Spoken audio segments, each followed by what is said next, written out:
Bueno, buenas tardes a todos, buenas noches ya. La idea de este conversatorio era de alguna manera analizar el momento de crisis que estamos viviendo en la Argentina desde dos perspectivas y de dos diferentes disciplinas, porque por allí, y esta es una particularidad de los tiempos que corren, se tiende a analizar todo desde una disciplina en particular, ¿no? El economista analiza desde la economía, el psicólogo de la psicología, el cientista social desde la ciencia social, etcétera. Pero por allí se compartimenta mucho las ciencias y falta enfoque interdisciplinario para analizar lo que está pasando. Esa era un poquito la idea, interactuar a través de dos disciplinas para entender, tratar de entender, de brindar claves este momento de crisis, ¿no? El momento de crisis que vive la Argentina, que en todo caso es la continuación de una gran crisis que venimos teniendo hace bastante tiempo, ahora pronunciada obviamente por el contexto internacional y también por el contexto local. Estamos con Alejandro Lindmanovich, que es psicólogo por la Universidad Nacional de Rosario, hace la veces de comunicador, tiene justamente un programa en esta casa, así que es un gusto estar con él. Coach ontológico también, bueno, muchas profesiones tiene a la vez. Y estamos con Jorge Bertolino, que es licenciado en Economía por la Universidad Nacional de Rosario, articulista, escribe en varios medios de Raigambre Nacional, por ejemplo, Infobae, El Economista. Así que bueno, esa era un poquito la idea, muchachos, tratar de entender lo que estamos viviendo, este momento de crisis, desde dos aristas, desde dos disciplinas diferentes, puestas a jugar, ¿no? Empezamos por Alejandro. ¿Cómo definirías vos a la crisis? ¿Cómo definirías desde el concepto, ¿no? ¿Cómo se define una crisis, un momento de crisis? Sí, más que un concepto así bien articulado, que lo podemos buscar en algún diccionario, se me viene a la cabeza lo que siempre se habla de crisis en general, que tiene que ver con un momento de peligro, pero también de oportunidad. Justamente este conversatorio se llama Resiliencia y Economía, más que Psicología y Economía. Resiliencia y Economía. Claro. Nosotros los seres humanos atravesamos en nuestra vida diferentes eventos, algunos más desafiantes que otros, y cuando hablamos de una crisis también es un desafío que va a medir nuestra salud mental en dos términos. Uno es si podemos ser resilientes, o sea, la resiliencia es un concepto que viene creo que de la física, donde a un material, cuando lo aplastás, que la analogía sería con un ser humano sometido a estresores o situaciones que lo estresan, lejos de doblegarse, se reinventa y se vuelve fuerte. Por eso se habla de resiliencia. Entonces, bueno, justamente el diccionario habla de la crisis como una situación grave y decisiva que pone en peligro el desarrollo de un asunto o un proceso. Claro, hay un peligro que pone amenaza y pone en peligro la supervivencia, por ejemplo. Va a ser diferente si a ese momento lo encaramos con lo que para mí es el sinónimo de la salud mental, que no es tanto la felicidad, sino es mantener el entusiasmo y la perseverancia, venga lo que venga, como el programa que hacemos acá en la plataforma Vox. En tanto y en cuanto cada evento uno lo interprete como lo mejor que está ocurriendo, aunque sea difícil, una muerte súbita, una enfermedad que te dicen, o ayer que me tocó en la calle, 1 de la mañana, había un brasilero, perdón que me extienda un poco, digo esto, y del entusiasmo y la resiliencia, ante la crisis que nos amenaza, pero nos da una oportunidad de crecer, entendiendo que siempre pasa lo mejor. Un brasilero que se pone a llorar en una esquina, tenía una mochila en la moto de Rapipago, y resulta que venía de atender otra crisis. Yo parecía en la época de psicólogo que iba de domicilio a domicilio, en la intervención en crisis domiciliaria. Un hombre, haciendo la corte, un hombre llama al 911, digo, fue la perdición del tipo, dije yo. Claro, perdone. ¿Qué pasó? Vino el 911, estaba borracho, estaba peleando con la novia, yo de lejos dije, está peleando por experiencia propia con una mujer. Y llama a los de control urbano y se lleva la moto, le llevan la moto. Creo que el título lo tenía, carnet no, Por favor, no, por favor, no, por favor, no, por favor. Nadie festeja eso, quiero decir. Y ahí uno mide si está siendo resiliente, entusiasta, si toma esto como acepto que está pasando y a ver cómo voy resolviendo. Quiero decir que en este país de crisis permanente, siempre, como hablábamos en el café que tomamos previamente el otro día, que vos dijiste, yo confío en que vamos a salir. Algo así dijiste. Esa autoconfianza, si está intacta, hace que uno salga de la crisis, que no se quede amargado y pegado al evento que estás atravesando. Medio largo lo que dije, pero bueno. No, está bien. Vos, Jorge, desde la disciplina económica, ¿cómo entendés la crisis? Bueno, no sé si desde la disciplina económica, pero digamos, el concepto que ustedes mencionaron recién, donde crisis es sinónimo a la vez de peligro y de oportunidad, obviamente tiene que ver con el famoso ideograma chino, donde tiene doble significado, que esto un poco tiene que ver con si veo el vaso medio lleno o el vaso medio vacío. Y bueno, yo no desde la economía, sino de, qué sé yo, mi propia emocionalidad o mi propia personalidad, diría que para mí crisis es puramente oportunidad, porque bueno, debido a mi enfoque en la vida, a mi propia personalidad, siempre veo el vaso medio lleno. Entonces, como soy una persona optimista, trato de accionar y de adoptar conductas que me hagan resiliente, que bueno, la resiliencia en términos más sencillos y no yendo al diccionario y todo lo demás, es la capacidad de adaptación a las circunstancias y de, digamos, dar una respuesta certera ante cada acontecimiento, utilizando el mejor camino que uno tiene disponible, ¿no? O sea, uno tiene un set de herramientas y no son todas las que necesitaría para optimizar, digamos, en todos los campos de la conducta humana, pero dentro del herramental que uno cuenta, uno busca siempre utilizar la que mejor se adapta a las circunstancias. Y entonces, bueno, yo creo que los problemas de la Argentina, de esta crisis permanente que ustedes mencionaban, tienen que ver básicamente con el pendularismo, es decir, del viraje de un lado hacia el otro, de las políticas económicas. En cuestiones ideológicas, claro, que definen... Sí, cuestiones ideológicas que terminan impactando las políticas económicas. Efectivamente.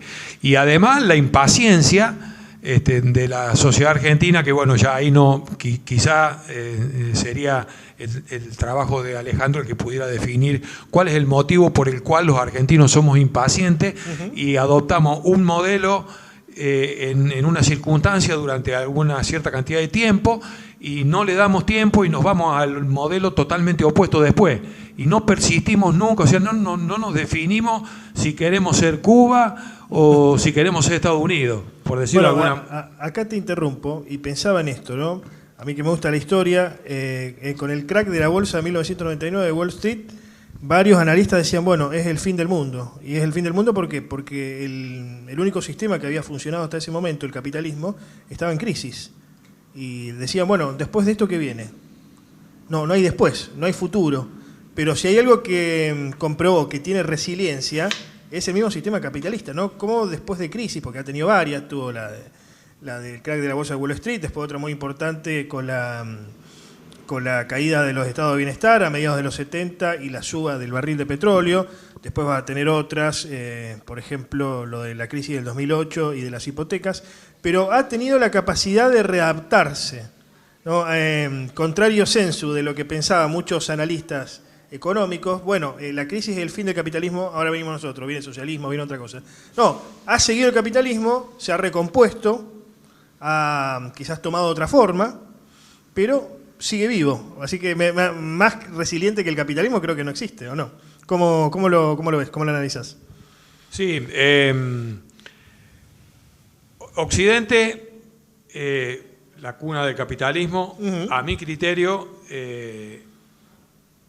está en un camino totalmente equivocado, donde digamos, se ha abandonado hace varias décadas el capitalismo que hizo que las economías de todo el mundo crecieran, sobre todo en Occidente, y se está yendo desde hace bastante tiempo a un capitalismo totalmente regimentado que no tiene nada que ver con aquel que generara el proceso que sacó de la pobreza a centenares de millones en todo el mundo. Y la resiliencia del capitalismo se va a ver, a mi criterio, en los lugares donde hoy no existe el capitalismo floreciente, en América Latina y en África, y en algunas partes de Asia, no China. O sea, yo creo que el Occidente está abandonando el capitalismo y el capitalismo va a florecer y va a abrir nuevas bocas de crecimiento, como decía antes, en otros lugares del mundo. Va a renacer ahí. Claro, o sea, desde los países subdesarrollados, ya no pensando desde los países centrales. Y desde ahí es que lo que yo dije en una nota reciente que escribí en Infobae, la gran oportunidad que tienen los países como Argentina para, de alguna manera, entre comillas, liderar un proceso de crecimiento. Porque yo insisto, yo creo que Occidente, Europa, Estados Unidos, están totalmente equivocados en lo que están haciendo. Están totalmente equivocados. Están cerrándose y están abandonando las posibilidades de seguir creciendo y, digamos, de ser las locomotoras de la economía mundial. Y entonces le están dejando el campo abierto a China, que acá también es otra cuestión opinable que voy a tirar, que a mi criterio no lo va a poder aprovechar, porque yo veo una crisis en China en los próximos años como consecuencia de la falta de legitimidad del sistema político y además de la gravísima represión de los derechos humanos, que estoy seguro que en algún momento va a explotar eso, como está explotando en otros lugares del mundo donde hay un fuerte control sobre la población, ¿no? Alejandro, ¿la plata, el dinero, hace a la felicidad o no? No. No. No sé, me salió decir primero que no. Porque uno tiene que tener la capacidad. A ver, si siempre te falta y estás con un punto de vista de carencia, en ese caso te va a faltar dinero y te va a faltar algún bien o algo que te va a estar haciendo infeliz. Pues claro, pero en definitiva falta afecto, digamos. Hay que definir qué es la felicidad. Yo decía que el entusiasmo es el sinónimo de la salud mental. Si te caes del entusiasmo, caes en elegir la depresión, la tristeza, es lo contrario. La euforia es lo contrario de la melancolía. Y la tristeza sería el antónimo de la cara opuesta del entusiasmo. Pero fundamentalmente uno está feliz cuando puede agradecer lo que tiene. La gratitud es una gran llave de la felicidad. Mientras decías esto pensaba, hoy creo que no muchos están en condiciones de salir a hacer shopping, digamos, o no digamos, hacer grandes compras. Pero sí, por allí pienso en algunas familias acomodadas, con cierto poder adquisitivo, donde las mujeres, a ver, el capitalismo también existe gracias a las mujeres, que son buena parte de las consumidoras, pero que las mujeres de ciertas familias, por allí cuando están deprimidas, bajoneadas, van y dicen, me gasto una buena cantidad en el shopping, ¿no? Me gasto una buena cantidad en prendas, en ropas, y eso me levanta el ánimo, me hace sentir mejor. Es para pensar esto, ¿no? Sí, con esto de la felicidad, o al menos es felicidad, o a lo mejor digo, es una felicidad momentánea, efímera. Sí, iba a decir eso. A ver, el cortoplacismo en algunas cosas trae problemas. Si yo, por ejemplo, quiero estar mejor de salud y digo que voy a lo que dijiste vos recién,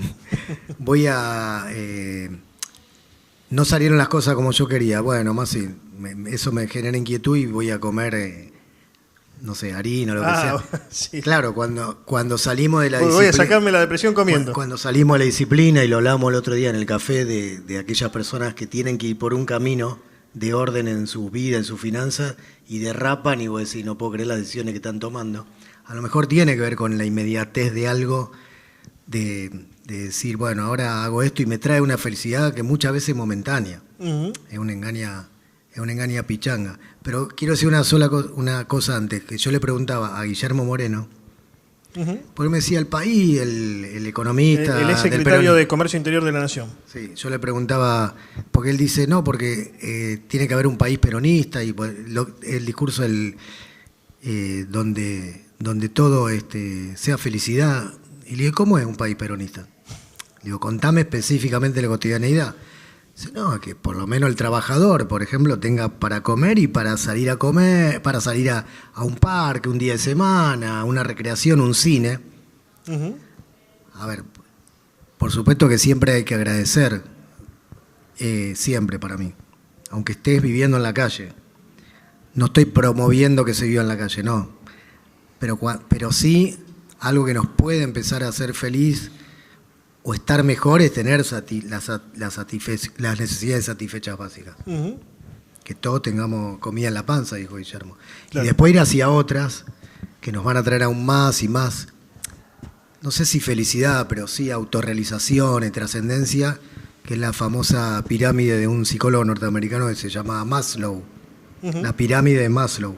Abajo satisfacer lo básico y más para arriba la trascendencia. Y lo que decía, termino esto de la felicidad con lo que decía vos, de que no sabemos quiénes somos, si queremos ser Cuba, si queremos ser Estados Unidos. Y yo creo que sí, nos falta amor propio, Uh-huh. saber hacia dónde vamos juntos, con 4 o 5 puntos en común. Y también tenemos que saber que nunca vamos a ser Venezuela, por ejemplo. Porque es imposible, yo no puedo ser vos, ni vos, ni nadie puede ser el otro. Bueno, hay un estudio, Alejandro, lo habrás visto, quizá no le guste a Jorge, pero que dice que el país más feliz del mundo es Cuba. Porque la gente no quiere tener, no quiere poseer, digamos, ¿no? Es feliz con lo que tiene, a veces muy poco, o casi nada. No tiene esta cosa, viste los zapatos, las zapatillas que tiene, quiero otra mejor, quiero un auto mejor, un auto más grande, una mujer más linda, un hombre más lindo. No tienen esa... Bueno, esa es la insatisfacción en la cual no hay gratitud. Y a lo mejor está comprobado que no sé si la felicidad, pero un estado tranquilo, de bienestar de una persona es cuando está en una crisis Uh-huh. y la satisface no con la mejor opción, pero la mejor que tuvo a su alcance y se equilibró. La crisis es cuando está desequilibrado, ¿no? La inflación sube, etcétera, etcétera, y no parás y no te estabilizás nunca, no te estabilizás. Pero en Argentina, cuando más o menos llega algún periodo de estabilización, a lo mejor no queremos ir por más, pero con eso estamos hechos, las personas también. No sé si me expliqué lo que dije. Ahora, Jorge, ¿cuánto tiene de emocional la economía diaria? ¿No? Pienso en el actor diario que quiere emprender, que tiene algo guardado, un dinero guardado, o quiere hacer progresar, avanzar su pyme. Tengo un amigo que estuvo en su momento en Silicon Valley, Valle de Silicio, en Estados Unidos, donde están las empresas más adelantadas del mundo en cuanto a lo científico-tecnológico. Y le llamó la atención que las personas que iban hacían torbellino de ideas, hacían un poco de catarsis al comienzo. Todos hablaban primero de los proyectos en los que habían fracasado. Entonces uno decía, tuve un bar, en esto me fue mal. Tuve una empresa de tal cosa, en esto también me fue mal. Y siempre hablaban de todos los fracasos. Entonces él decía, ¿cuándo van a hablar de lo que les salió bien? No, y al final hablaban de algún proyecto que les había funcionado y el que los contenía en ese momento. Y después se puso a pensar, le disparó esta reflexión, de cómo el argentino siempre quiere, de alguna manera, ocultar los fracasos, lo que le ha ido mal, los errores, las malas inversiones, cuando otros países por allí lo ven como algo positivo, porque lo ven en el sentido de que aposté, jugué, bueno, perdí, pero esto me sirvió como aprendizaje para otra experiencia superadora. ¿Cuánto de eso hay? ¿Cuánto de emocional tiene la decisión de alguien que quiere emprender, que quiere invertir, etcétera? Bueno, me está llevando por un camino totalmente desconocido para mí, pero... Era más para mí. Eso. Pero desde la economía, ¿no? Sí, sí.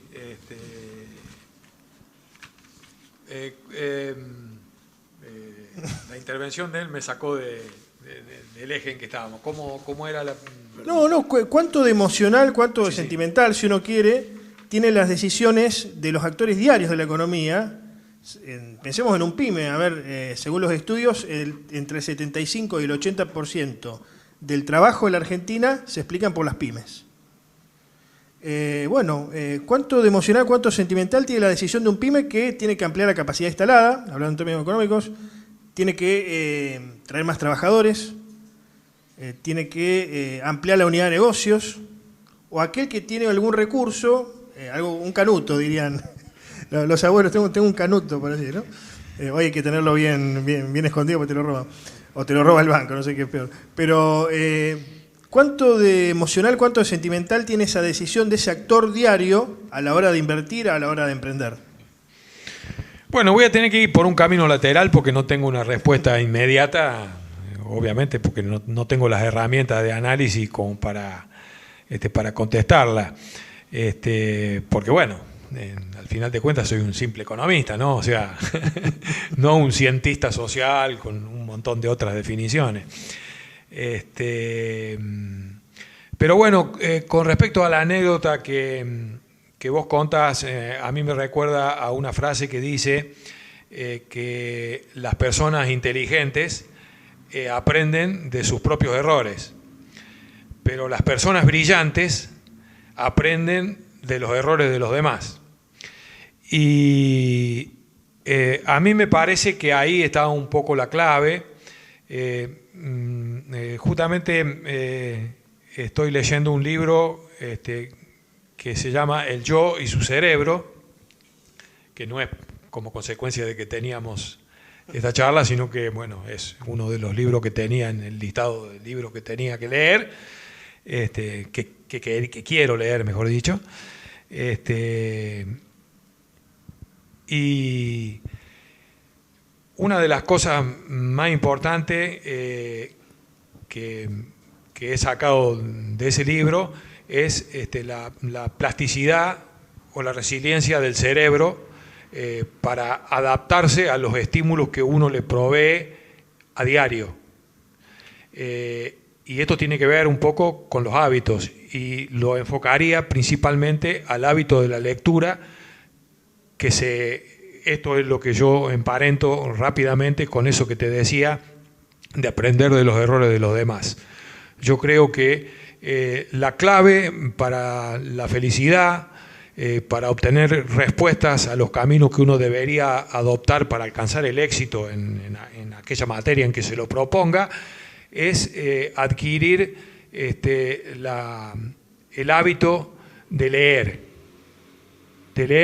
Cada uno leerá lo que le gusta, el Paturucito, el Gráfico, el Villiquen, o libros de diferentes. Yo personalmente leo libros de economía, de finanzas, sí, más académicos, de muchas otras cosas también.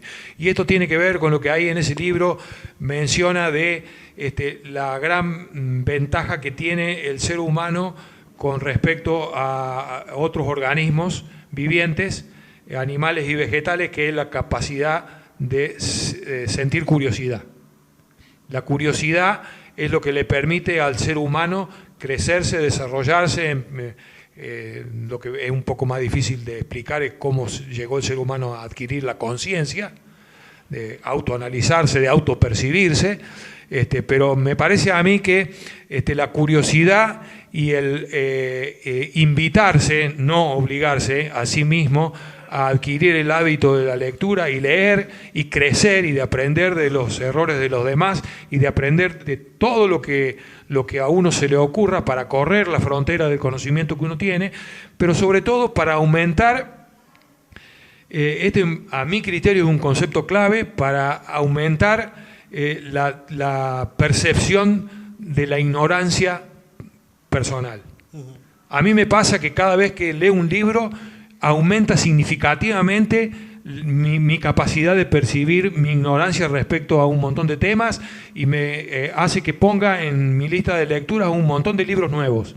Entonces, a medida que me torno una persona más ignorante, que necesita adquirir más conocimientos que antes, creo que de esa manera uno aumenta la posibilidad de disponer de un stock mayor de conocimientos y de luego aplicarlo en la vida diaria.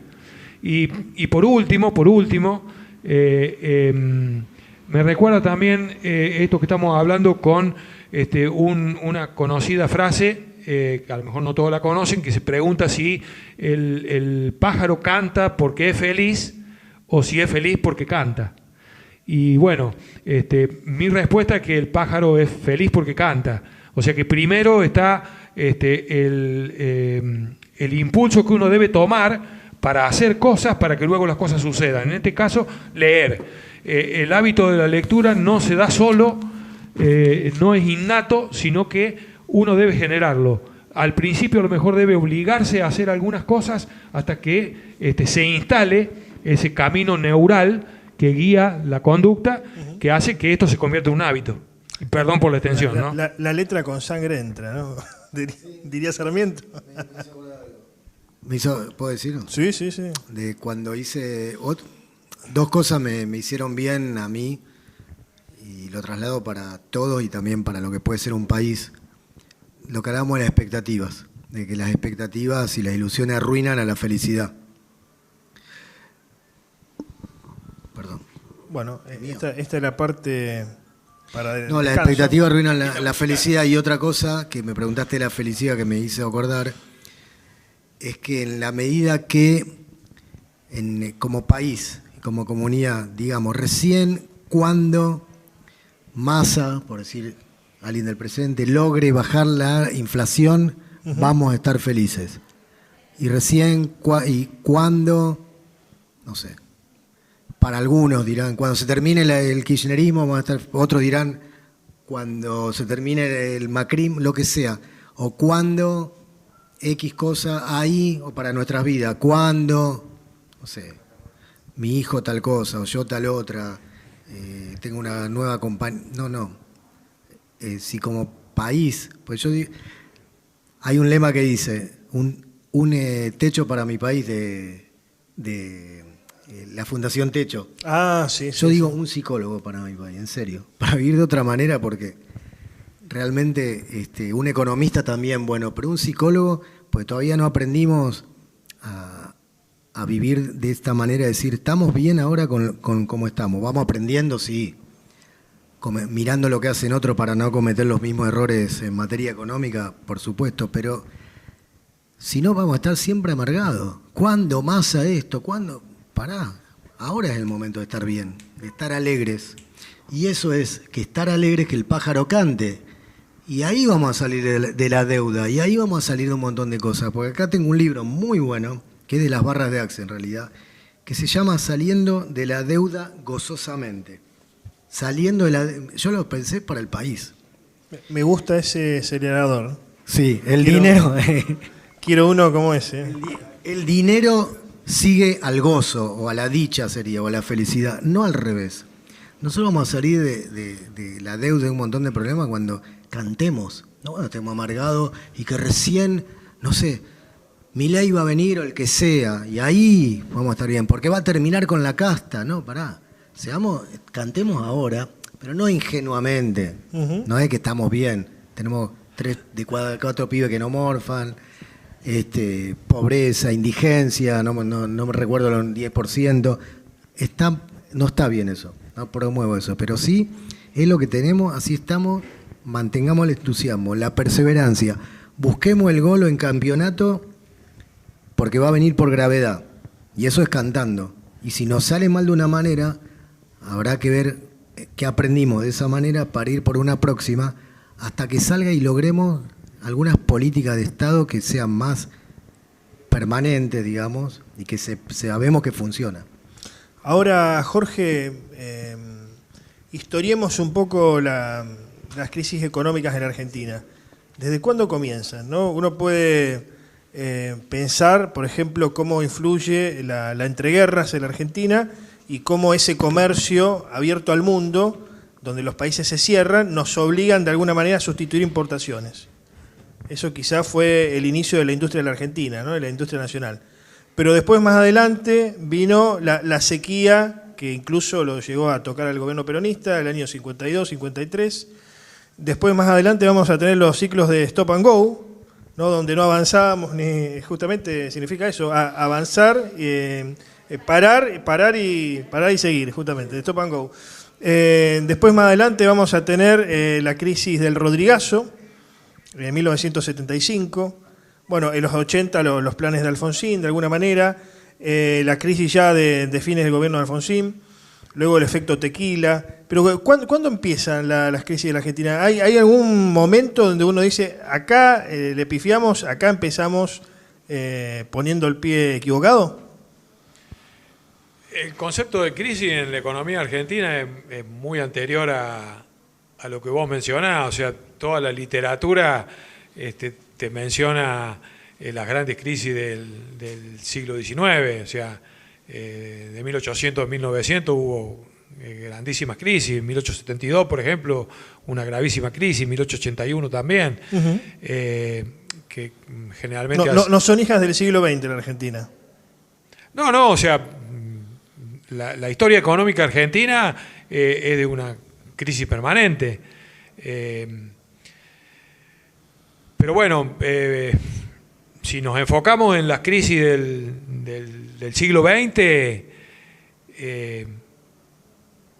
a lo mejor para ir entrando en materia, yo trataría de darle un enfoque diferente a lo que vos mencionaste de que la sustitución de importaciones trajo como consecuencia la industrialización de la Argentina, cosa que no es cierta, porque hasta la Primera Guerra Mundial Argentina era un país industrializado.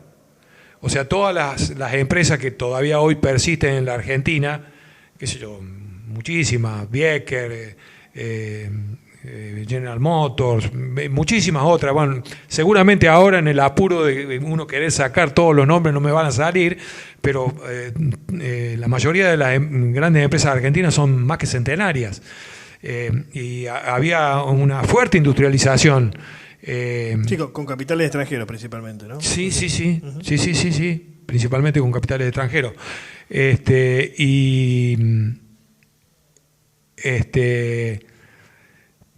Las grandes crisis que vinieron luego como consecuencia de la falta de divisas que han traído crisis del sector externo, seguramente tienen que ver con el abandono del patrón oro.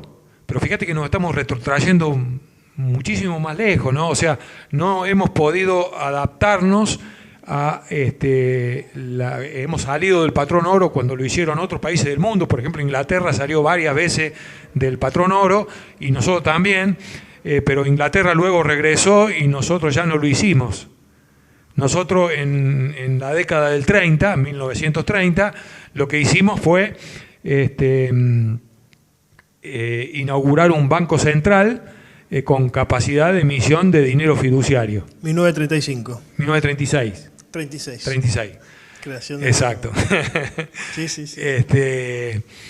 Y bueno, y desde ahí en adelante, a lo mejor es un poco caprichoso poner 1936, creación del Banco Central, como hace Javier Milei, por ejemplo, de decir los grandes problemas argentinos empiezan ahí. Yo creo que empiezan mucho antes. Pero igual, bueno, ahí hay un punto de inflexión. O sea, hasta ese momento el peso argentino era un peso fuerte, un peso que tenía circulación en todo el mundo, que vos podías ir a Inglaterra y pagar con peso... Sí, antes también, 1880, 1890. Claro, por supuesto. Y, o sea, en 1875 y 1876, Argentina tuvo el PBI per cápita en esos 2 años más alto del mundo. más alto que Alemania, más alto que Estados Unidos, más alto que Europa, que cualquier país de Europa. O sea, era una potencia en todo el mundo. Bueno, y volviendo, me fui por la rama. 1936, con la aparición del dinero fiduciario, lentamente los políticos argentinos fueron haciéndole perder valor al peso argentino, emitiendo desmedidamente. Pero no fue algo de un día para el otro. O sea, de 1936 hasta ahora han pasado casi 40 años y ha sido un proceso donde cada vez se ha ido degradando paulatinamente más el valor de la moneda argentina, como consecuencia de que los políticos argentinos tienen la peregrina idea de que gastar de más no trae ninguna consecuencia a la gente común, sino que tener un gasto público elevado, más alto que la recaudación fiscal que genera déficit, eso no es inflacionario, sino que le pone dinamismo a la economía, que es un concepto totalmente equivocado, que no se enseña en ninguna facultad de economía de ninguna universidad del mundo. O sea, si nosotros leyéramos, entre comillas pongo leyéramos, si leyéramos, estudiáramos los libros que se editan en el mundo, aprenderíamos lo que debemos hacer si queremos emular los resultados de los demás países del mundo y lo que no debemos hacer, porque lo que nosotros hacemos desde hace varias décadas no está en ningún libro del mundo. Recuerdo la época de los superávit gemelos del kirchnerismo, donde ya había un poquito de inflación, se hablaba incluso de flotación administrada, recordarás, con Vudú. Y ellos te decían, hablabas con los dirigentes del kirchnerismo y te decían, bueno, pero un poquito de inflación está bien, porque eso es un síntoma de que la economía va creciendo, va funcionando. Lo decía Alfonsín también eso. Ah, no me acordaba. También Antonio decían que la... Sí, lo digo, que quería terminar el concepto. Bueno, ahora tenés inflación más estancamiento. No sé cómo... Estanflación, claro. Es para analizar eso. También decían que la corrupción era el aceite de no sé qué, el lubricante el motor de la Argentina. O sea, como que tenía que haber corrupción y estaba bien, y está mal. Por lo menos para mí está mal. ¿Cómo quedan en la mente, ¿no? La psiquis, Alejandro, las sucesivas crisis? ¿Cómo queda? ¿No? Porque desde el 75 para acá, del Rodrigazo para acá, hay memoria de crisis. Y cada crisis es peor. Y eso me parece que es lo que hace que la gente corra a comprar dólares, corra, digamos, a comprar los artículos que pueda antes de que aumenten. Para mí que sí. Que se genere ese efecto de locura. Déjame decir algo, que cada crisis es peor. Si yo creyera en Dios diría, gracias a Dios. Después aclaro por qué. Ahora, no. Cuando me toque. ¿Cómo queda? ¿Cómo van quedando? Cada evento como heridas, como cicatrices, digamos, ¿no? Sí, todo trauma, todo evento se transforma en traumático si no lo reprocesaste, si no lo metabolizaste adecuadamente. Entonces, cuando vos no lo metabolizás adecuadamente, no lo reprocesás, no lo sanás, como lo quiera decir, y no queda bien. Te va deteriorando. Y en una persona... el estar de trauma en trauma o traumas que vivió y con nuevas situaciones que te refresquen la anterior, ya te pones mal, porque empezás con ansiedad, con tristeza.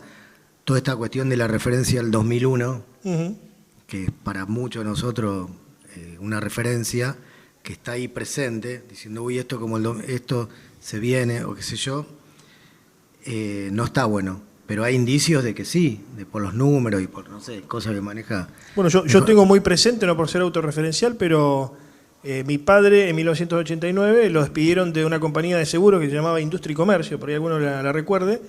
Era como una especie de broker de seguros, hoy le llamarían así, corredor de seguros. En otra época no existían estos términos, pero lo despidieron después de 27 años de largo trabajo allí.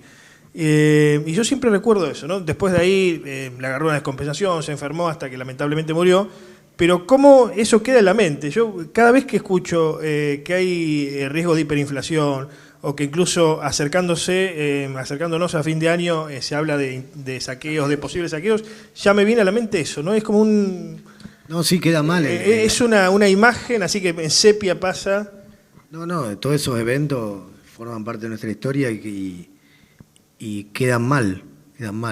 Pero bueno, sería triste de lo que decía él, creo, de si cada una de esas crisis no la tomamos como algo que haya que aprender de las mismas, pues ya pasaron, ya están.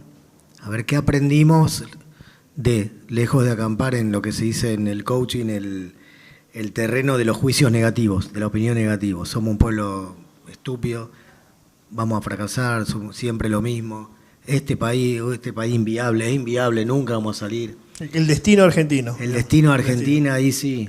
¿Qué país? Y no salimos más. Eso nos lleva a estar más tristes como en la comunidad. En cambio, saber que nos ocurrió el Rodrigazo, el 2001 y todos estos eventos traumáticos, digamos, si le podemos sacar el jugo de aprendizaje, siempre va a ser para mejor. El tema, si lo vemos como condenatorio, como decía Luis al principio, que el pasado nos condena o es una referencia para ver qué hicimos y cómo podemos hacer y ser de manera diferente para crear una realidad totalmente diferente y de manera inmediata. Y no hace falta, para prender la luz en una habitación que estuvo a oscuras 30 años más. Hace falta encontrar el interruptor que prenda la luz. Y yo confío en que eso va a ser así. Voy a hacer una pregunta por ahí un poco, puede sonar rara, pero ¿nos hacemos adictos a las crisis? Sí, siempre elegimos. Pareciera ser que elegimos estar en crisis. Y el punto de vista que tenemos, nuestro punto de vista crea nuestra realidad. El punto de vista que tenemos, si nuestro punto de vista es, vamos a estar siempre en crisis, estamos mal y vamos a seguir estando mal, es como una adicción a un melodrama, a un melodrama de que agregarle música al drama. Y bueno, ¿y por qué nos pasa siempre esto como argentino y otra vez y ahora más? Ajá, de la vida como un tango, digamos, ¿no? La vida como un tango, un lamento, el melo de música. Hay tangos felices también, ¿no? Otra cosa es... Generalmente digo tangos así, de llorisqueo. Yo creo que es así como la depresión, aunque no sea consciente, es una elección. Siempre es una elección. Por eso se dice elegimos ser feliz. Yo creo que elegimos esto. Porque de otra manera es como, no sé si era exactamente lo que decía vos, Jorge, de hacer algo diferente y comprometernos con algo diferente, protagonizarnos, ir hacia ese lugar. Y bueno, a lo mejor hay un poco de incomodidad. Y también hay mucha comodidad cuando echamos la culpa a los gobiernos, a al otro, entonces quedamos inocentes nosotros, y nosotros somos parte, estamos en el mismo barco. Aníbal Fernández decía respecto a la frase de que los pueblos tienen los políticos que se merecen, algo así, decía no, que se les parecen, no que se merecen. Entonces, sí, yo creo... No, nos pareceríamos, Alberto, a Aníbal Fernández. Sí.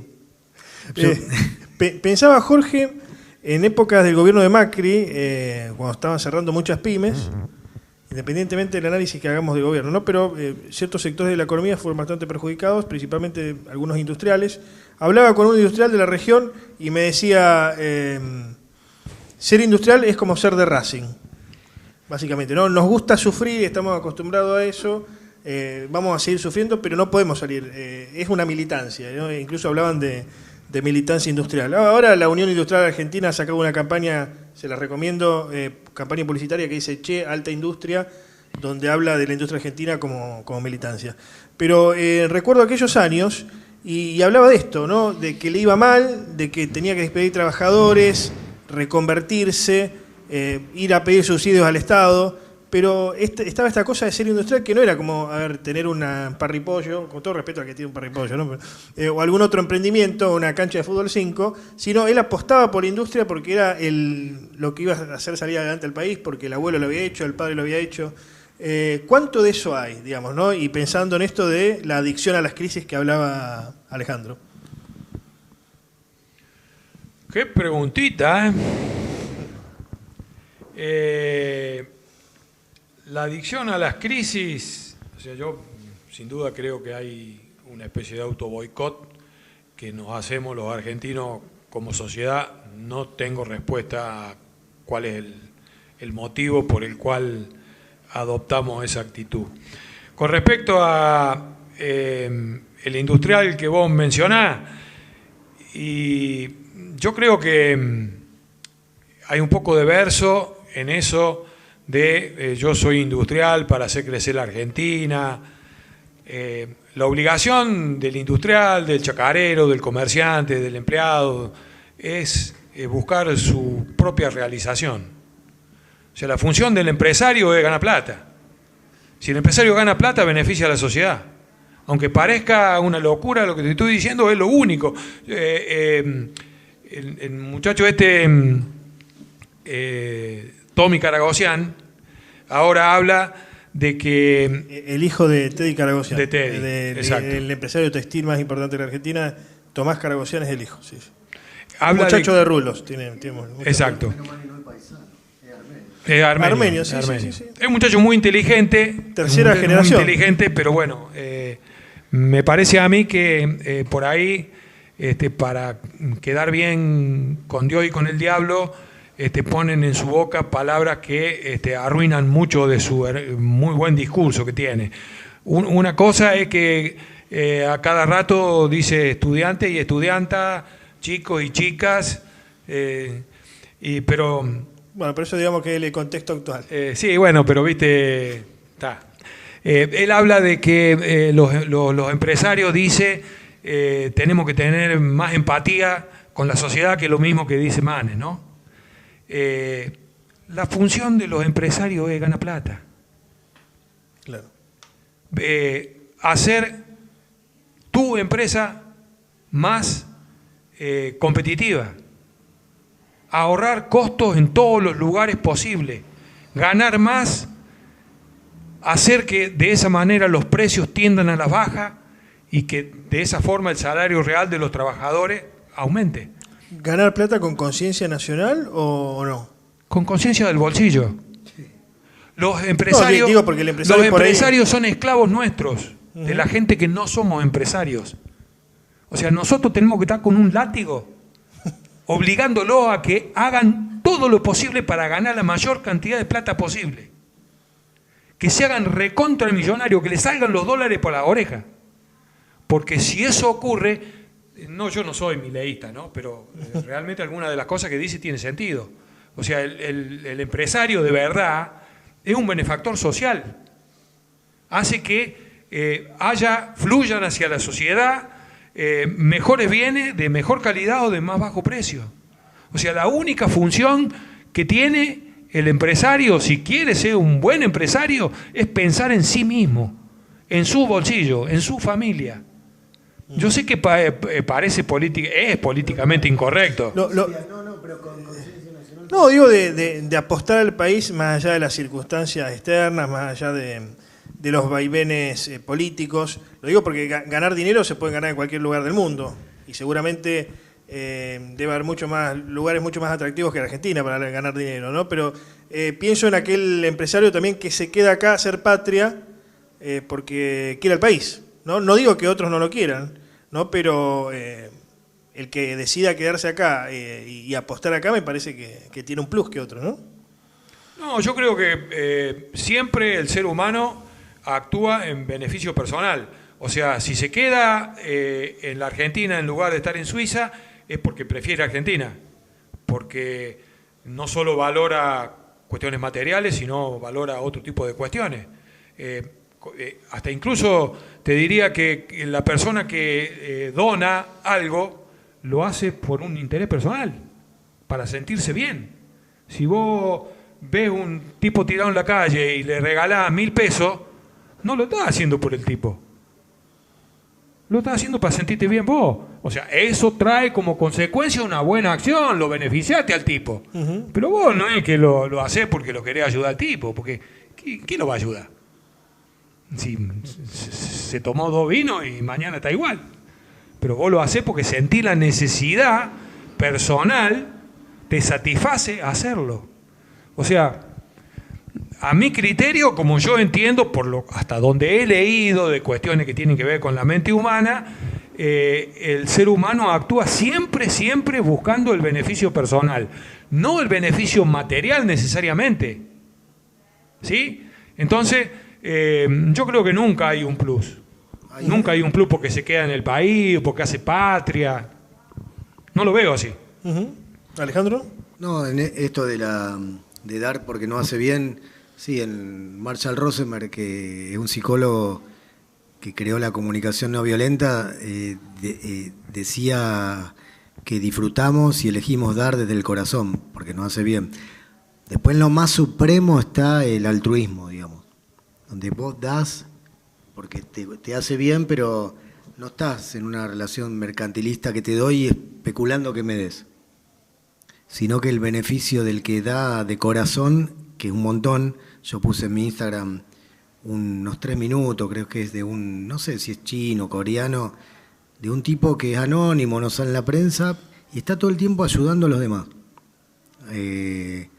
A la nena que está pidiendo junto a la mamá para la educación, le da todos los días, y hay uno que está en un comercio y hace así, como diciendo, no es para eso. Y en un momento llega una mañana y no está la nena, dice ¿dónde está? Y viene vestida con el guardapolvo. Y ese es el momento sublime para él. Viene un perro, está comiendo, se las parte y da, y no, yo no, ni está pensando conscientemente que lo hace porque le satisface, sino que solo le viene por karma, como se llama, algo muy lindo, que son los momentos que no lo podés comprar con plata. No podés comprar con plata a la nena que viene o otras cosas que pasan en esos 3 minutos. Y siempre, más allá de la economía, siempre pensé que bueno que sería una comunidad en que en vez de tanto pensar en nosotros, ¿por qué a mí me pasa esto? Que yo, sino a ver en qué puedo colaborar. Y estar con esa actitud todo el tiempo cambiaría un montón.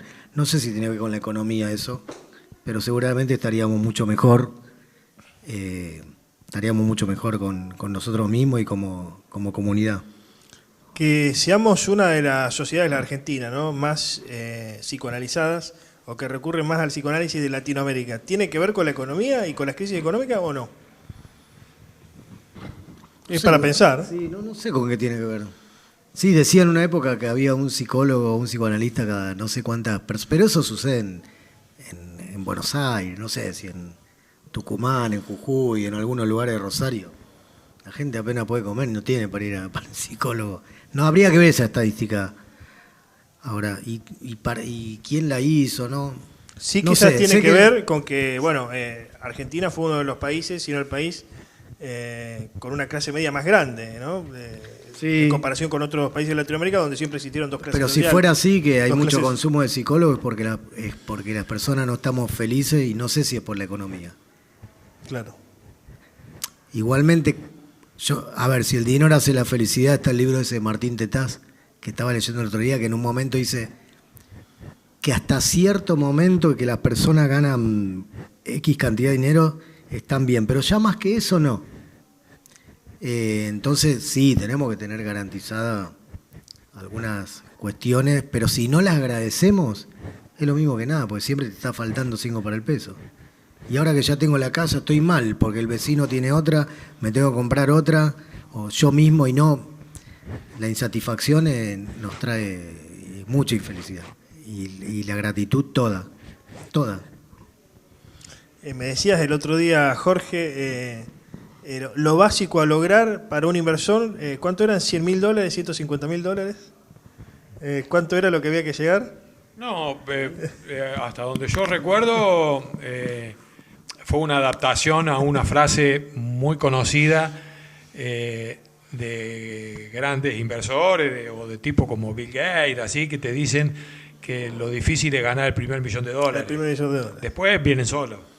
Claro. O sea, el tema es llegar a ganar el primer $1.000.000. Eso quería decir. Que estamos hablando de adicción a estar mal o las crisis. Sí, yo creo que estamos como en un círculo vicioso.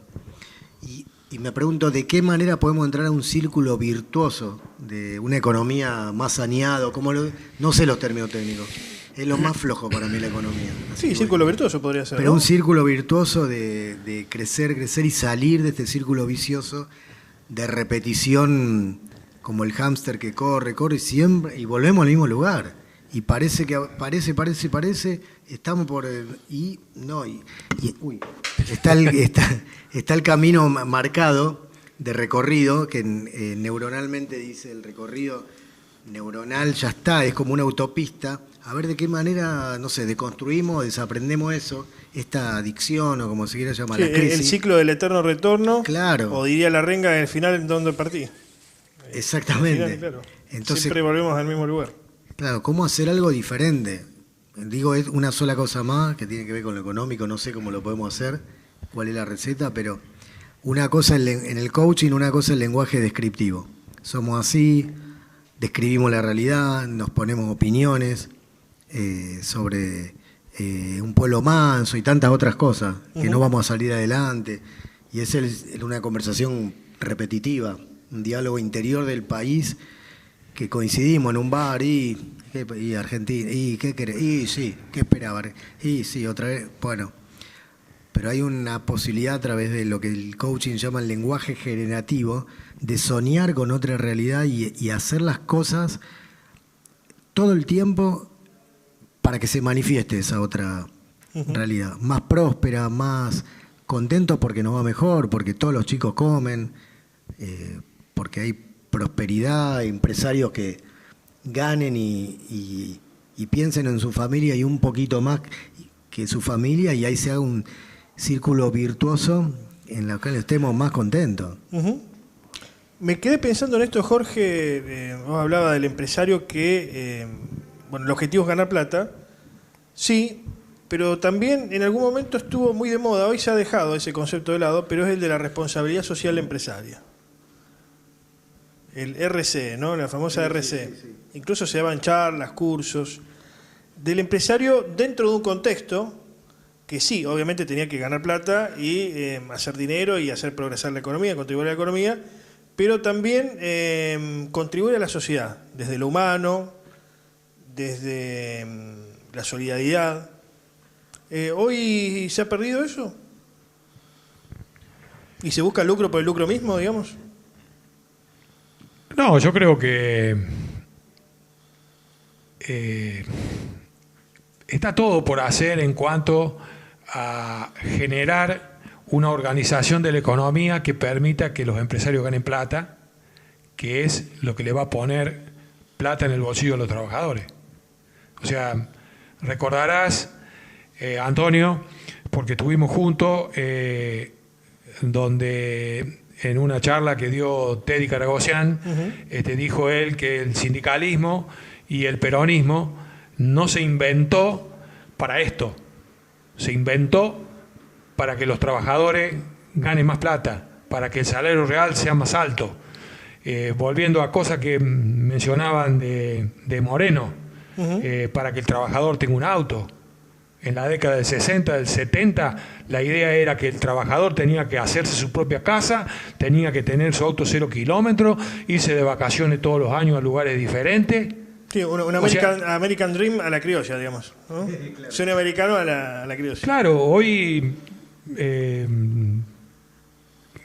lamentablemente a la gente le sobra mes, como se dice, ¿no? O sea, claro, ¿qué va a pensar en el auto, en la vacación, en todo lo demás? O sea, hay un cierto sector social que puede disfrutar de todas esas cosas, obviamente, pero los que están sumergidos son los supuestos beneficiarios del Estado benefactor, del populismo y de todo esto que se le ha vendido a la Argentina, ¿no? Entonces, bueno, yendo a la pregunta que vos haces, ahora Europa, por tomar un ejemplo claro, se da el lujo de imponerse agendas que le otorgan fuertes sobrecostos a las empresas de sus propios países, como ser la agenda verde, digamos, no me voy a recordar todas las otras regimentaciones que se están imponiendo a las empresas para que implican un sobrecosto. Se puede dar el lujo, aunque creo que no hacen bien porque están perdiendo el tren de la disputa económica a nivel mundial, pero se pueden dar el lujo porque ya crecieron y ya tienen un nivel de vida, su sociedad, que es muchísimo más elevada. Pero en la Argentina, donde la gente no llega a fin de mes, me parece a mí que tratar de imponerse agendas de otros países que ya llegaron a otras instancias mucho más elevadas de poder adquisitivo de la población no tiene sentido. O sea, me parece a mí que hoy hay que crecer como sea, y después vemos qué agenda restrictiva le imponemos a las empresas para que sean, qué sé yo, más comprometidas socialmente o para que cumplan con otros requisitos. Uh-huh. Me quedé pensando en esto que decías, lo que hablabas sobre el poder adquisitivo y la clase media argentina y el psicoanálisis. Pierre Bourdieu, el extinto sociólogo francés de raigambre marxista, decía que el nivel de clase está otorgado por el nivel cultural, digamos el acervo cultural, la formación académica o familiar, lo que fuere, cierto nivel cultural y también cierto nivel económico. Me quedé pensando en esto, hay muchos argentinos hoy que por mandato familiar o porque se esforzaron los padres, tienen cierto nivel cultural, pero por ahí no tienen el cierto nivel económico que los haría sentir clase media completa, digamos, ¿no? Entonces están como allí, están ahí como en la nebulosa. Soy clase media, soy pobre, ¿qué soy? ¿No? Porque tengo un título, por ejemplo, ¿no? Pude estudiar o tengo cierta formación, pero después no llego a fin de mes, ¿no? O tengo que... es interesante para pensar esto y la frustración también como argentino. Sí, no sé mucho qué decir de eso, pero sí estaba pensando en lo que él decía del trabajador, en voz alta. Si hubiera una pregunta capaz, si hubiera educación, no sé, financiera en los colegios, es clave. Es claro. Ese trabajador, a lo poco que yo aprendí, escuchando algunos videos de YouTube, si ese trabajador además tuviera buena educación financiera y una pizca de emprendedor, también se puede convertir en un pequeño empresario si supiera que parte de lo que gana lo pone en otra cosita y va creciendo y no se conforma solamente con que otro le dé trabajo y vaya creciendo dentro del trabajo y haciendo ahí siempre como trabajador y se convierta en empresario. Hay un muchacho que le llaman Di Freire, que no sé si lo conocen. Un emprendedor, aprender a emprender. Me parece que nos falta educación financiera y aprender a emprender para que el trabajador que le va bien, cuando crezcamos como sea, como decís vos, porque salí como sea, también tenga una mentalidad de emprender, de no quedarse siempre esperando que le den o trabajo o un plan. No sé, estoy medio en voz alta lo pensé, pero... Vos dijiste fundamental la educación financiera, que no hay, no la dan en los colegios. No existe, yo no lo aprendí. Kiyosaki y todos ellos. Digo, ese como... En general me encuentro en grupos de mi misma edad o menores que... Ahí está, che, ¿querés estar en un grupo de educación financiera básica? Como que nunca lo aprendimos. ¿Qué pensás vos de eso? Sí, no... Lo primero que te puedo decir que es cierto que los argentinos no tenemos educación financiera y no tenemos no solo financiera sino sobre cuestiones de economía, porque una cosa es la financia y otra cosa es la economía, ¿no? Si tuviéramos de nuevo me parece que la tengo con Milei hoy. Si los socialistas supieran de economía no serían socialistas. O sea, si los argentinos supiéramos de economía no votaríamos a la gente que votamos. Claro. Aparece tanto en televisión, todo, es impresionante. ¿Lo prendés? Pero bueno, acércate al micrófono. Pero también que aparezca Milei es un poco el producto de la frustración. No quiero decir por ahí resentimiento, se puede escuchar mal, pero de cierta clase media en la Argentina también. Y de hijos de la clase media que ven a los padres en crisis, que no pueden progresar, que estudiaron y que no llegan a fin de mes, digamos. Y somos muy jóvenes, muchos chicos, que por algo están leyendo de economía también, digamos, ¿no? Porque ven que los padres fracasaron en algo. Los padres tienen título, pudieron estudiar, pero no me pueden dar el nivel que yo quiero. Entonces voy a aprender economía, a lo mejor si lo puedo superar. Para ver si lo puedo superar. Para mí Milei aparece como alguien que te hace soñar diferente. Para mí, dentro de este contexto, te dice por lo menos, vamos por acá. Y te lo dice muy convencido. Si hacemos esto, si hacemos lo otro, vamos a estar bien. Y es una fórmula que aparentemente no habría sido probada. Aparentemente, digo. Algo nuevo, y lo que el tipo logró es que se hable de liberalismo, de lo que se llama la batalla cultural, Agustín Laje, todos ellos, que antes estaban medio como prohibidos en Argentina, o sea, y parecen ser los que son los revolucionarios ahora. Claro, sí, en un mundo donde lo políticamente correcto es la progresía, digamos. Pero no es casualidad que sea un economista, el político más mediático de hoy en día. Para mí el más mediático de todos es él. Él y Guillermo Moreno, los dos son polémicos, sinceros, tienen una manera de transmitir, pero él es economista, no es casualidad. Para mí, no sé. Bueno, pues podemos ya ir pensando la fórmula Milei-Moreno, Moreno-Milei. A modo de... esa fórmula ¿La votás? No sé, Jorge, pero a modo de conclusión, ¿qué podemos ir pensando, ¿no?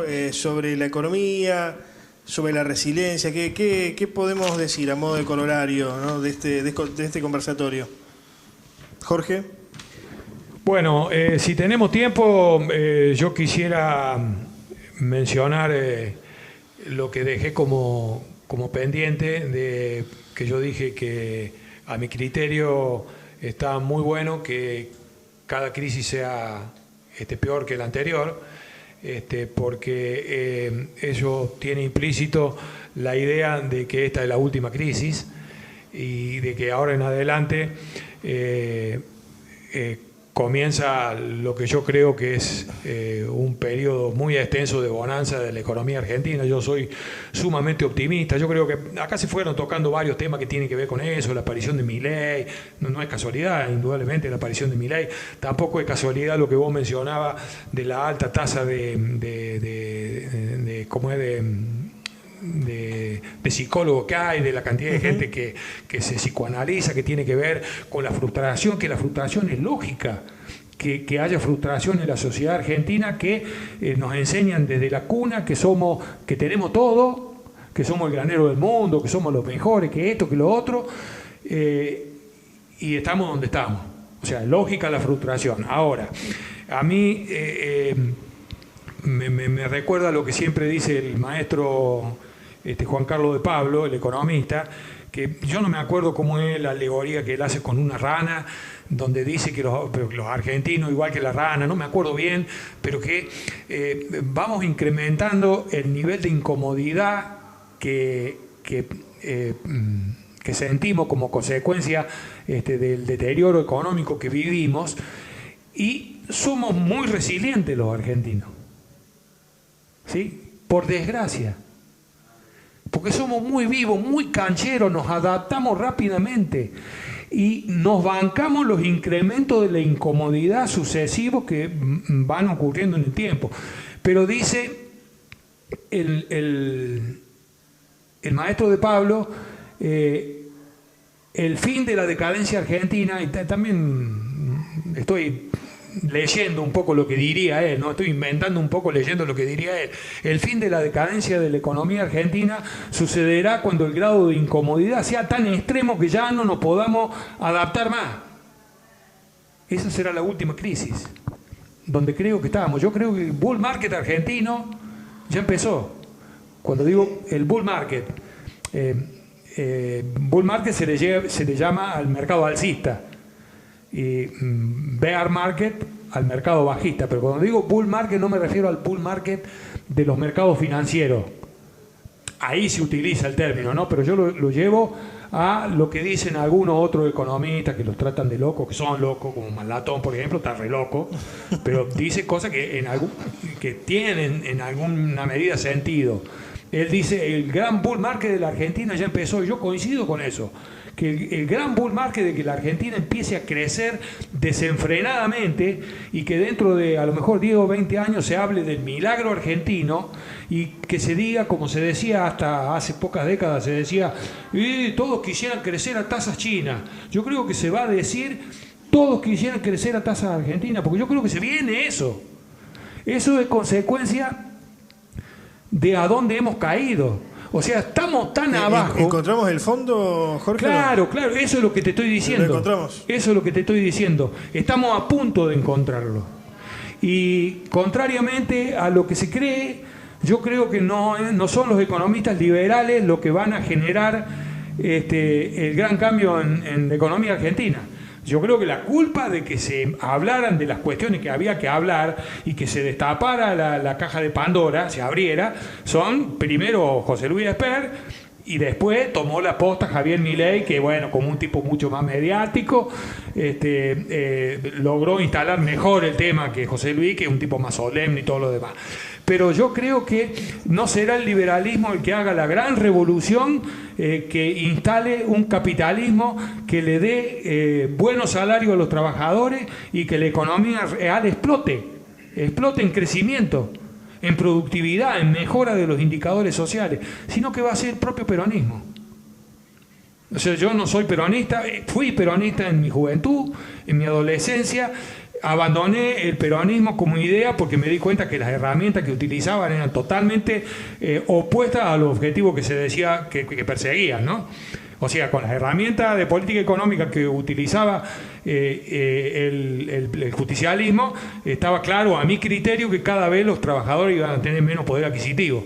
Ahora, lo que yo veo es que le abrieron la puerta a un tipo oportunista y muy inteligente como Sergio Massa. Y Sergio Massa, no tengo duda de que se va a apropiar de la agenda de los liberales. Y no tengo duda que con las espaldas que le va a brindar, el apoyo que le van a dar desde el peronismo y desde el sindicalismo, va a poder hacer las cosas que Milei no podría hacer y que Esper no podría hacer y que Macri no pudo hacer, porque Macri también lo quiso hacer. Lo que pasa es que renunció enseguida porque no tuvo las agallas que tendría que haber tenido, y aunque las hubiera tenido, yo creo que no hubiera podido, porque el peronismo no lo hubiera dejado. En cambio, a Massa lo van a dejar que haga todo lo que haya que hacer, incluso le van a militar la cagada de hambre de la gente. Con el recorte de discapacidad y todo, se lo está militando. Claro, pero bueno, va a terminar siendo una bendición si es que los argentinos se bancan lo que se viene, porque seguramente no van a hacer lo que yo haría, que es cortar donde le duele a los políticos, ¿sí? Sacarle plata de las porosas manos de los políticos y ponerla en los bolsillos de la gente común. Yo creo que el ajuste va a venir mucho más de lo que a mí me gustaría por el lado de la gente común. Yo creo que por no atreverse a tomar medidas novedosas, van a hacer que la inflación que perdure mucho más tiempo y que los bolsillos de la gente común sufran mucho más de lo que deberían sufrir si se adoptara una política económica más racional, ¿sí? Y se cortara, insisto, que yo creo, ahí está la clave. Un shock, por ejemplo, ¿no? Un shock económico. No un shock. Yo creo que no, al contrario, yo creo que un shock, un shock de reducción del gasto público no sería bueno. Yo creo que lo que hay que hacer es un programa económico, de decir, yo voy a bajar el gasto público suponete que hay que bajar el gasto público 30%. Que digan, lo voy a bajar 5% por año durante 6 años. ¿Sí? Y pongo con total atribuciones a un equipo a trabajar en identificar una por una todas las partidas.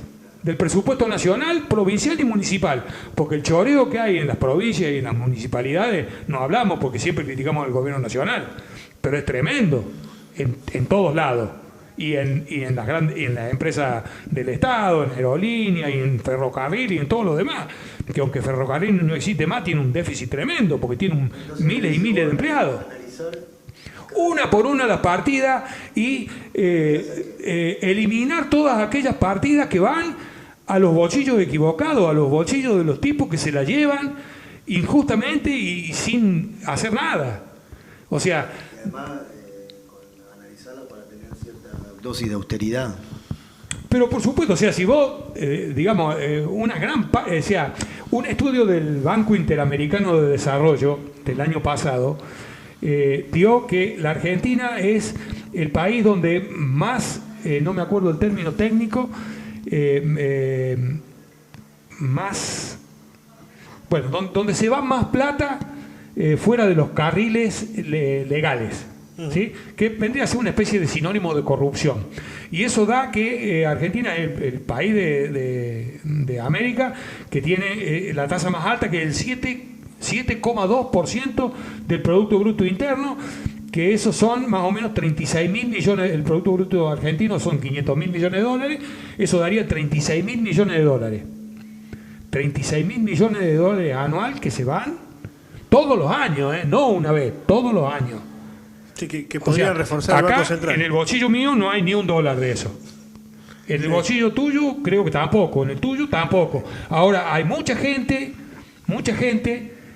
que tiene miles y miles y miles y miles de dólares en su bolsillo que vienen del Estado Nacional, del Estado Provincial o del Estado Municipal, gente que cobra sueldos, que va a marca tarjeta, vos conocés hay un libro conocido, ¿no? Hay un libro muy bueno que habla de eso, que se llama La máquina de la corrupción, de Natalia Bolosín, que habla de analizar partida por partida o institución por institución o el consejo o las compras de la municipalidad, etcétera, para prevenir la corrupción y que no pase eso justamente. Está muy bueno. Sí, en mi pueblo, Noetinger, el mejor lugar del mundo, todos los años se agarra el presupuesto del año anterior y se le agrega la inflación. Y ese es el presupuesto del nuevo año. ¿Sí? Bueno, ahí, en ese presupuesto del año anterior, hay seguramente, me imagino, escondida un montón de erogaciones que no tienen justificación. Entonces, lo que se hace es renovar el presupuesto del año anterior y agregarle la inflación. Y eso se hace en todas las localidades del país y en todos los gobiernos provinciales y en todas las empresas del Estado y en todos lados. Por eso vemos los grados de subejecución que hay en los presupuestos de los ministerios, de las empresas del Estado, de los municipios que tienen 300, 500 millones de pesos plazos fijos. Y todo eso. En lugar, disculpame, porque si no termino la idea queda todo en el aire. En lugar de hacer eso, de renovar el presupuesto y agregarle la inflación, lo que tenés que hacer es lo que se conoce como el presupuesto base cero. Es decir, el presupuesto base cero es, yo agarro un papel en blanco y empiezo a escribir todas las partidas que se necesitan y que son imprescindibles para que el país funcione, o para que el municipio funcione, o para que la provincia funcione, todo lo que es absolutamente imprescindible. Cuando terminé con todas las imprescindibles, voy a hacer las que son un poco menos importantes, pero que importan mucho, y ahí agregaré educación, y agregaré salud pública básica, y agregaré un montón de cosas. Pero llega un punto y ahí corto y se terminó. ¿Y dónde corto? ¿Dónde empieza la joda, hermano? O no sabemos que la Argentina es una joda, o no sabemos que los presupuestos en todos los niveles son un colador, que hay gente que tiene un sueldo como político de 150.000 pesos o 200.000 pesos y tiene estancia de miles y miles de hectáreas. O sea, mi amigo José Luis Esper escribió 2 libros. La Argentina devorada. El primero se llama La Argentina devorada y el segundo se llama La sociedad cómplice. Sí, para mí es mucho más importante el segundo libro de José Luis Esper, pero no por el contenido, por el título solamente, La sociedad cómplice. Eso es lo que te decía, los pueblos se merecen El echar culpa a los demás. Si vos sos cómplice, ya estás implicado en eso. A modo de corolario, bien digo, Alejandro, ¿cuál sería tu visión, digamos, del fenómeno de la economía y la resiliencia en Argentina? No, o sea, te voy a decir lo que siento, que escuchándolo a él así en el último tramo apasionado y me siento esperanzado. Yo no sé mucho de economía. Estoy a duras penas viendo cómo enderezo la mía, pero me va a servir para si alguna vez me toca ocupar algo en la sociedad más importante en términos de roles. Pero confío que en esta comunidad argentina, que es resiliente, el argentino, y que es verdad, estamos tocando fondo y que parece el final. Pero me parece que, como dije antes, la resiliencia de ese metal que sometido a crisis, a estresores, y parece que se va a romperse, ya empezó a hacerse más fuerte, aunque no parezca, lo que le decía, estamos yendo hacia arriba, el milagro argentino, que muchos van a decir milagro argentino, y le vamos a encontrar la vuelta y confío en la resiliencia de este pueblo. No vamos a ser ni Venezuela porque no podemos serlo, pero lo que sería un símil, analogía, sino que vamos a salir muchísimo mejores que lo que nunca soñamos antes. Estoy convencido de eso. Bueno, a por eso. Carlos. Una pregunta. Ya que nombraste a Massa y dijiste que lo ves como el Salvador, como que está bueno porque no estamos hablando de algo que es efímero, ya está en el poder y tendría que tener todas las herramientas para hacerlo. La pregunta justo es, ¿en cuánto tiempo? Porque si lo logra hacer dentro de un año, que sería antes de las elecciones, sería bárbaro. Ahora, si necesita más años, tiene que haber estamos hablando de una reelección. Sí, bueno, yo creo que la cuestión no está en el lugar a donde vamos a llegar, sino está en el camino. Es lo mismo que decíamos del pájaro que canta, ¿no? O sea, el disfrute está en el camino, ¿no? Cuando lleguemos a ser un país muy rico. O sea, lo que a mí me parece que estamos a punto de que haya un clic en la sociedad. Estamos a punto, todavía no ocurrió, de que abandonemos el tango, de que dejemos de quejarnos y que veamos con ilusión y esperanza el futuro. Yo creo que estamos ahí, a punto. ¿Cuál va a ser el hecho desencadenante? No lo sé, pero por eso no me preocupa, intento responderte, no me preocupa si nos va a costar 5 años, 10, 20, 30, no me preocupa, porque el tema no es llegar, el tema es cómo nos vamos a cagar divirtiendo en el camino. Claro, ahí está el punto. Y traigo a colación una reflexión de un gran filósofo, Luis Marano, que me dijo hace un tiempo, y yo lo tomé medio de la chacota, que todavía no lo alcanzo a procesar del todo, pero me dijo que él creía que Massa tenía todo esto urdido y que se metió en el peronismo para destruir a Cristina. En una de esas tiene razón, porque bueno, hay muchos argentinos que creen que el gran mal de la Argentina ha sido el kirchnerismo, ¿no? Que ha retrasado con políticas populistas el gran cambio que la Argentina necesita para construir un capitalismo serio. ¿Sí? Entonces, bueno, mi amigo, ese gran filósofo Luis Marano, dice eso, ¿no? Que Massa se la va a llevar puesta.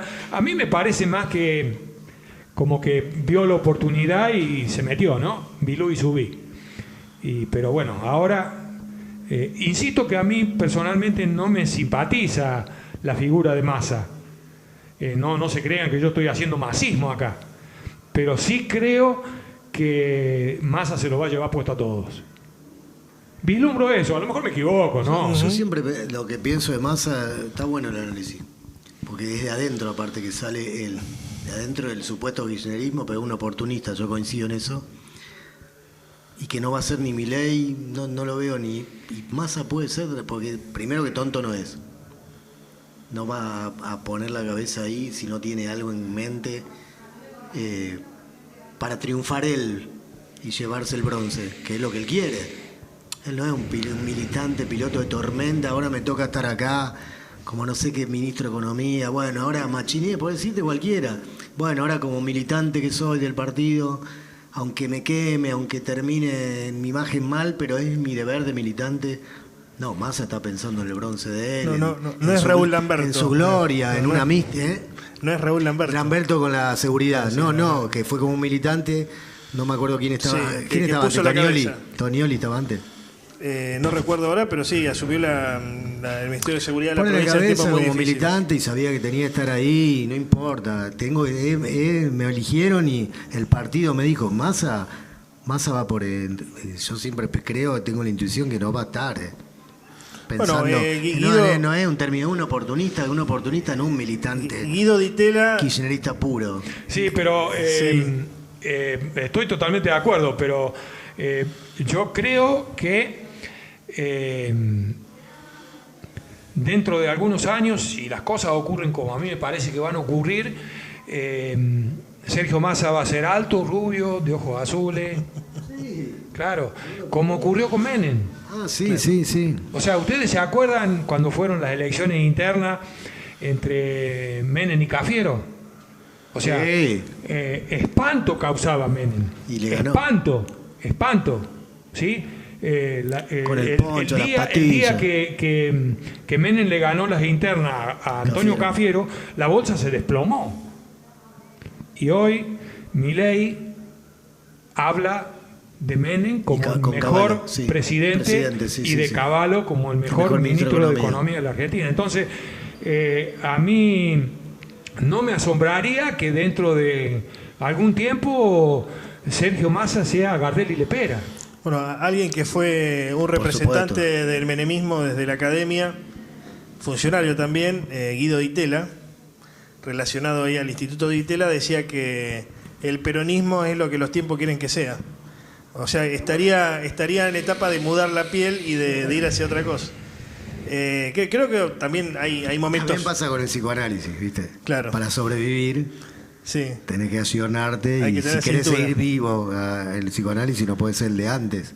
Y debe pasar ahora con la palabra resiliencia también, que está tan de moda, ¿no? Sí, resiliencia la tomó Boris Cyrulnik, psicólogo y neurólogo creo que era, también sobreviviente de los campos de concentración, como Víctor Frankl, que escribió El hombre en busca de su sentido, y tiene unos libros hermosos de resiliencia, justamente por los que sobrevivieron a los campos de concentración, cómo pensaban, qué hacían en esos contextos. Es espectacular, tiene Las patitos feos, hay un libro buenísimo, y otros más, y un par de notas en YouTube son sensacionales. El psicólogo que más habla de resiliencia, y yo creo que fue él el que, porque no es un término de la psicología, que introduce el término y lo hace jugar dentro de la psicología de una manera brillante. Bueno, ¿alguna otra pregunta ya para ir terminando?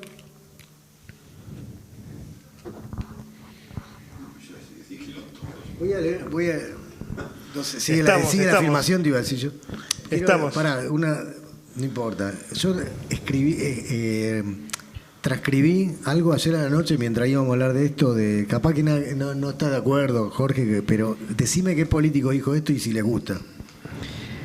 Estamos pensando en echar las bases de un nuevo país, que no lo queremos el más rico del mundo. Queremos terminar con los versos de Argentina potencia, Argentina primero, Argentina granero, Argentina los altos destinos.